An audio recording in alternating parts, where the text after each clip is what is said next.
Hello everyone, welcome back to my YouTube channel government job fever. तो आज मैं एक अच्छे से टॉपिक के साथ आपके सामने हूं और वो है नेट। देखिए, नेट के फॉर्म स्टार्ट हो चुके हैं, वो तो मैं डिटेल दूंगी ही, लेकिन मैं सबसे पहले आपको कन्फ्यूज़न दूर कर देना चाहती हूं कि नेट क्या है, जेआरएफ क्या है, और क्या आप लोगों ने सुना होगा कि पीएचडी करते हैं कोई, तो ये सब चीज़ें हैं क्या। देखिए, आपको ये वीडियो देखने के बाद मैं इतने तो ट्राई करूँगी कि आपको बहुत आसान तरीके से मैं आपको ये समझा सकूँ। देखिए, हमारे यहाँ पे एक संस्था है यूजीसी, यूनिवर्सिटी ग्रांट कमीशन। तो इस ग्रांट कमीशन को एक भारत सरकार ने जिम्मेदारी दी कि आप बच्चों को प्रोफेसर बनाएं। तो वो कैसे बनेंगे? तो यूजीसी एक एग्ज़ाम लेती है, नेशनल एलिजिबिलिटी टेस्ट, जिसको हम बोलते हैं नेट। यही वो नेट है जिसको हम कहते हैं कि हम नेट का एग्ज़ाम करते हैं। सारे भी टीचिंग जितने भी एग्ज़ाम होते हैं, जैसे कि आप प्राइमरी जूनियर के सभी स्कूल्स लेवल के लिए जो आप टीचर बनते हो तो आप टेट एग्ज़ाम देते हैं ना, वैसे ही जो पीजी कॉलेज जो होते हैं उनमें पढ़ाने के लिए आपको नेट क्वालिफाई होना पड़ता है जब आप असिस्टेंट प्रोफेसर या प्रोफेसर बनते हैं। तो यूजीसी है जो एक एग्ज़ाम लेती है, उसका नाम होता है नेट।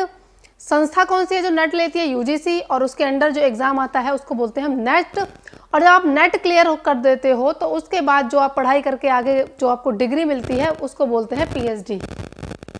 अब आपको समझ आया होगा, यूजीसी एक संस्था है जो नेट एग्ज़ाम लेती है, और नेट को आप जब करके उसके बाद जो पढ़ाई करते हैं आगे चल के तो डिग्री आपको मिलती है पीएचडी। आप बोलते हैं कि जेआरएफ क्या है? देखिए, मान लीजिए कि 100 बच्चों ने नेट दिया, ठीक है, तो 85 जो बच्चे होंगे वो जब नेट क्वालिफाई कर लेते हैं तो जब वो अपनी मर्जी से जिस यूनिवर्सिटी को चूज़ करेंगे वहाँ पे वो फीस खुद पे करते हैं, उसको बोलते हैं नेट, जो कि अपने पैसों से वो कर रहे हैं। जो पीएचडी कर रहे हैं वो नेट नॉर्मल जो करके आते हैं। अब मान लो 85 के बाद जो 15 बच्चे बचे जिन्होंने नेट क्वालिफाई, उनके मार्क्स बहुत अच्छे होंगे, उनको junior research fellowship, it means कि सरकार के द्वारा कुछ पैसे दिए जाते हैं, कुछ नहीं, एक अच्छा अमाउंट होता है 30-40 हज़ार रुपये के करीब, वो दिया जाता है उनको पीएचडी करने के लिए। तो सिंपल सी लैंग्वेज में आप अपने पैसों से पीएचडी कर रहे हैं तो नेट क्वालिफाई हो गए, और जेआरएफ जो कि आपको सरकार पैसा दे रही है। तो आई होप कि ये चीज़ आपको समझ आई होगी। अगर आप जेआरएफ के, इट मीन्स कि आप पीएचडी करने के लिए खुद से पैसा खर्च कर रहे हो तो आप नॉर्मल पीएचडी जो आप करते हो। जेआरएफ उनको बोलते हैं जिनको सरकार पैसा देती है जब नेट क्वालिफाई करते हैं, उनमें जिनके हाईएस्ट अच्छे मार्क्स होते हैं कुछ कैंडिडेट्स को सरकार के द्वारा पैसा दिया जाता है पीएचडी करने के लिए।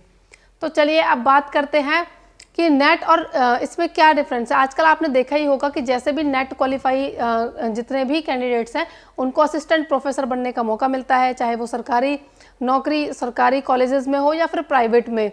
तो नेट करके आप असिस्टेंट प्रोफेसर की जॉब पा सकते हैं, जो कि बहुत अच्छी जॉब होती है, बहुत अच्छी सैलरीज होती है।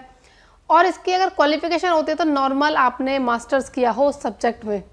चलिए अब मैं 2022 में जो नेट होने वाला है उसकी पूरी डिटेल देती हूँ, आप ध्यान से बनी रहिएगा।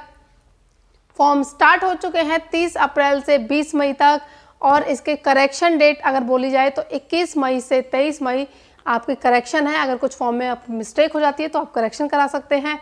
फीस की बात की जाए तो जनरल की अगर हम बात करें तो 1100 रुपये फ़ीस है, वहीं पे ओबीसी ईडब्ल्यू के लिए 550 रुपये फ़ीस है।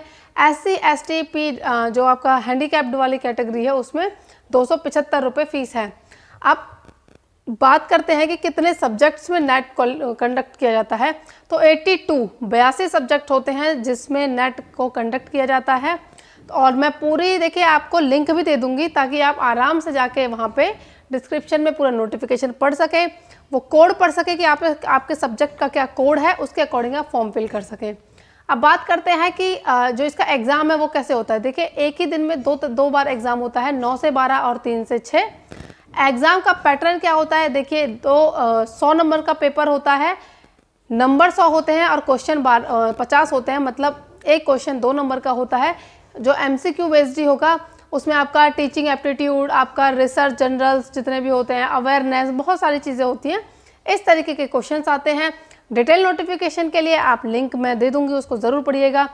फिर आपका 200 नंबर का होता है जिसमें 100 क्वेश्चन आते हैं, एक क्वेश्चन 2 नंबर का होगा, और उसमें आपने जिस भी चीज़ से सब्जेक्ट से मास्टर्स किया हो वो सब्जेक्ट रिलेटेड सारी नॉलेज उसमें पूछी जाती है।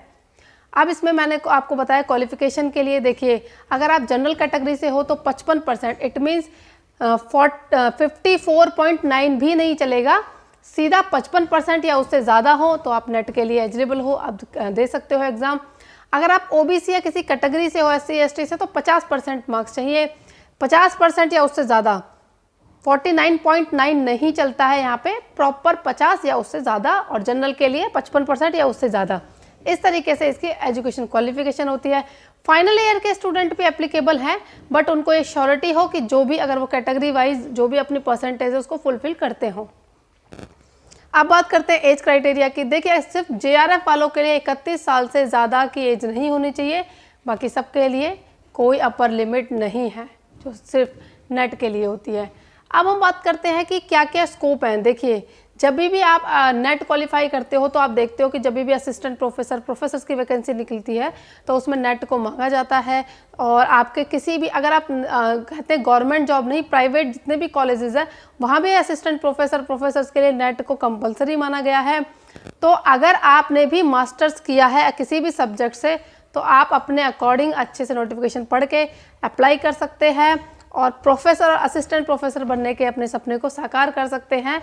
तो हम मिलते हैं नेक्स्ट वीडियो में, तब तक के लिए गुड लक। आई होप आपको ये वीडियो समझ आया होगा, और प्लीज़ मेरे चैनल को सब्सक्राइब कर दीजिएगा, क्योंकि मुझे भी मोटिवेशन मिलेगा आपके एक लाइक से। और मिलते हैं नेक्स्ट वीडियो में, तब तक के लिए गुड लक।